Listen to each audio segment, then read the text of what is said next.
Hello મિત્રો, તો આવી ગયો શિયાળો અને શિયાળામાં ખાવાની બધી બહુ મજા આવે. તો આપણે બધું અલગ અલગ આઈટમ ટ્રાય કરીએ. તો આજે આપણે બનાવવાનું ખજૂર પાક. ખજૂર પાક તમે શિયાળામાં ખાઓ ને એટલે આમ તાજા મજા થઈ જાઓ, હાડકા બાડકા દુખે નહીં, એવું મારા દાદી કહેતા હતા. તો હવે અમે તો દર શિયાળામાં ખજૂર પાક બનાવીએ છીએ. ચલો હેડો, આજે તમને હું કઈ રીતના ખજૂર પાક બનાવું એ બતાવું. ચલો, તો ખજૂર પાક બનાવવા માટે મેં આ ખજૂર લઈ લીધા હે, એના ઝીણા ઝીણા કાપી દીધા. તમને બતાવજો. જો આ ખજૂર લઈ લીધા, એના કટકા કરીને આ રીતના કાપી દીધા. પછી એક વાટકી લઈ લીધી હ બદામ, કાપી દીધી, એને ક્રશ કરી દીધી, થોડા થોડા કટકા કરી દીધા, ઝીણા મોટા. બદામ બદામ શું આના શું કહેવાય, કાજુ લઈ લીધા. હા, એને બી ક્રશ કરી દીધા, થોડા ઘણા મોટા ને થોડા નાના. અને થોડા પિસ્તા લીધા હા, પણ મને પિસ્તામાં થોડો વાંધો હોય કે મને ભાવશે કે નહીં, તો હું નાખીશ નકર નહીં નાખું. અને મને કિસમિસ નહીં ભાવતી, એટલે હું કિસમિસ નાખવા નહીં. તમને ભાવતી હોય તમે કિસમિસ નાખી શકો. તો ચલો, હવે આજે આપણે બનાવીએ ખજૂર પાકની સુખડી. થી પહેલા મૂકી દઈશું કઢાઈ. હવે એમાં 1 ચમચી જેટલું ઘી નાખશું. બહુ નહીં નાખવાનું, કેમ કે પછી આમાં રોસ્ટ કરવાના આવા આપણે કાજુ બદામ રોસ્ટ કરીશું એટલે. ગેસ ચાલુ કરો.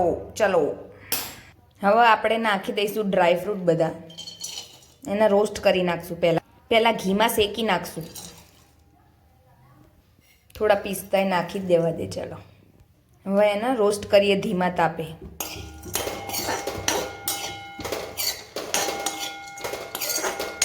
મિત્રો, તમે હે ને કોમેન્ટમાં લખતા રહો કે હું આ રેસીપી લાવું, તો મને મજા આવે વિડીયો બનાવવાની. કે ચલો ભાઈ, મારા કોઈને કોમેન્ટ કરી હોય ને તો હું આવી રેસીપી બનાવું એમ. ચલો, મારા દાદી પહેલાં બહુ બનાવતા હતા ખજૂર પાક. મને તો બહુ ભાવે. તમને ભાવે કે નહીં કોમેન્ટ કહેજો, કોમેન્ટ કરીને. આમાં હા ને મને તાવે તો નહીં ફાવતો ને, એટલે હું ચીપીઓ લઉં હું. તાવેતાથી મને હાથ દુખી જાય એટલા માટે. એટલે મેં ચમચો લીધો. તમે હે ને તાવે તો લઈ શકો. હા, સુગંધ તો જોરદાર આવે મિત્રો. આમ ઘીમાં શેકાય ડ્રાયફ્રૂટ એટલે જોરદાર સુગંધ આવે. બાજુવાળા માસીને હમણાં પૂછશે કે બીના શું બનાવ્યું તું ખાવાનું, સ્મેલ આવતી હતી. આમ શ્યામ પડતું જાય ને એટલે આપણા રોસ્ટ થઈ ગયા ડ્રાયફ્રૂટ. હવે આપણે એને એક ડીશમાં સાઈડમાં કાઢી લેશું. જો આના આ રીતના એક ડીશમાં સાઈડમાં કાઢી લેવાના. હવે આપણે ખજૂર શેકી લઈએ. ફરીથી એમાં 2 ચમચી 3 ચમચી જેટલું ઘી લઈ લેશું. જે ખજૂર હોય એ પ્રમાણે આપણે લઈ લેવાનું.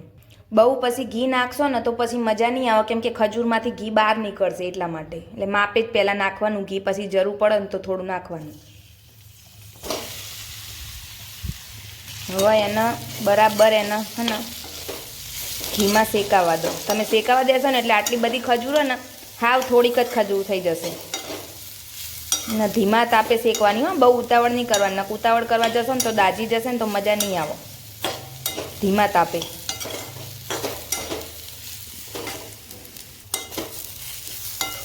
શું લાગે તો હવે આપણે ફરીથી ઘી થોડું નાખીએ. બહુ નહીં નાખવાનું, કેમ કે બહુ થઈ જાય ને તો પછી મજા નહીં આવતી એટલે.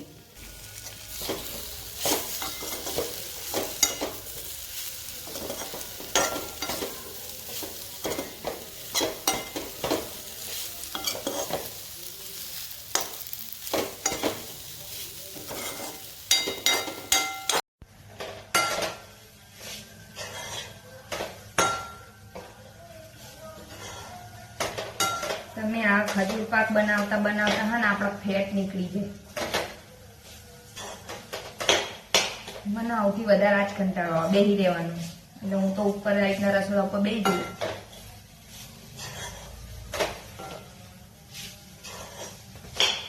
શાંતિથી આ રીતના રસોડામાં બેસી જવાનું. બહુ ઉતાવળ કરવાની નહીં, શાંતિથી શેકે જવાનું. અને ઘી તો હવે ખજૂર આ રીતની થઈ જાય એટલે એમાં આપણે નાખી દઈશું ડ્રાયફ્રૂટ. જે આપણે શેક્યા હતા ને પહેલાં, એ બધા ડ્રાયફ્રૂટ નાખી દેવાના અને બરોબર મિક્સ કરી લેવાનું. મિક્સ થઈ જાય એટલે ગરમમાં હોય ને આવી રીતના થાળીમાં ઘી ચોપડી દેવાનું. આપણે સુખડી બનાવવાની હોય એટલે જે સુખડી બનાવવાની હોય એ થાળીમાં ઘી ચોપડીને અને આ રીતે એમાં બધો ગરમ પલ્પ બધો નાખી દેવાનો.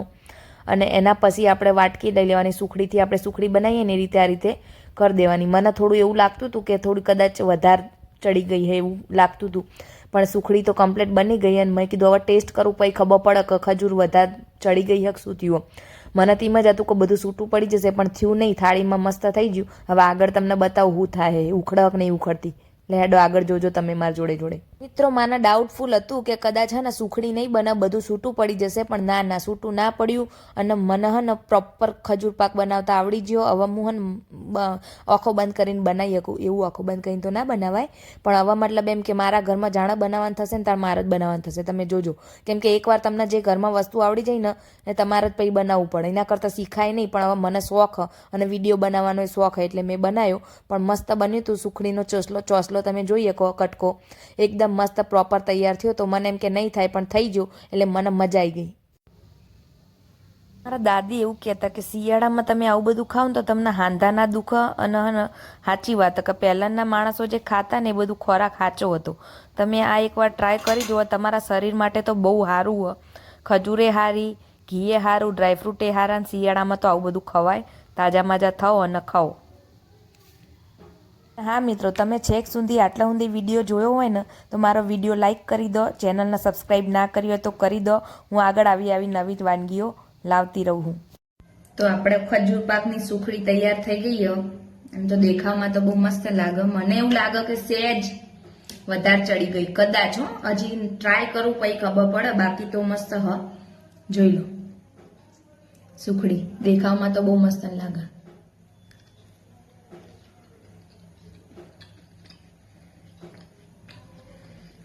નહીં ચડી, બરાબર મસ્ત. જેવું મારા દાદી બનાવતા હતા ને એવી જ છે. આમાં ખાંડ નાખવાની કોઈ જરૂર નહીં.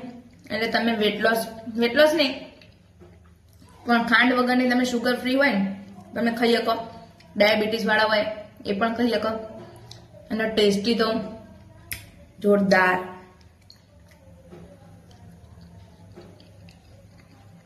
ખાઈ લો.